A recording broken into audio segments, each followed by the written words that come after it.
puis la fraude au permis de conduire prend de l'ampleur, Perico. Alors, le permis de conduire, le permis à points, les 12 points, quand on en perd, faut le repasser.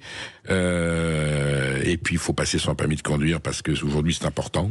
Beaucoup de gens ne vont à leur emploi qu'avec leur véhicule. Donc, le permis de conduire est devenu aujourd'hui un moyen de vivre, un outil, un instrument de vie quotidienne. Et on apprend une enquête que les fraudes se sont multipliées.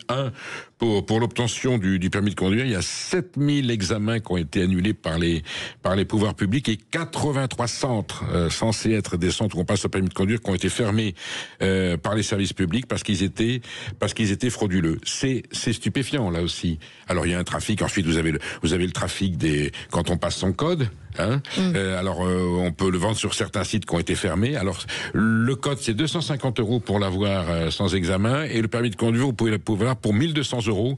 Vous avez votre permis de conduire. C'est pour ça qu'on pose la question, est-ce que tu as trouvé ton permis de conduire dans une pochette surprise?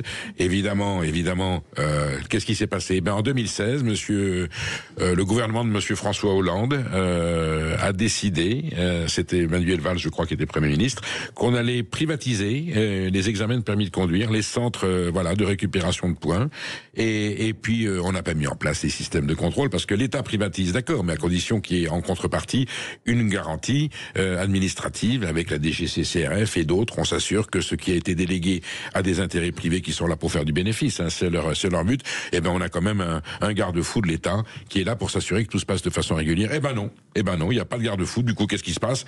C'est la foire d'empoigne, tout le monde s'y engouffre, et maintenant on t'imprime un permis de conduire là avec une photocopieuse quasiment, et on te le donne pour 1200 €.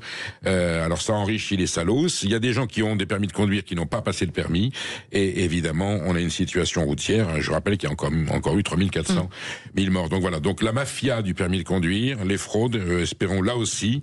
Le gouvernement a beaucoup de pain sur la planche avec son budget.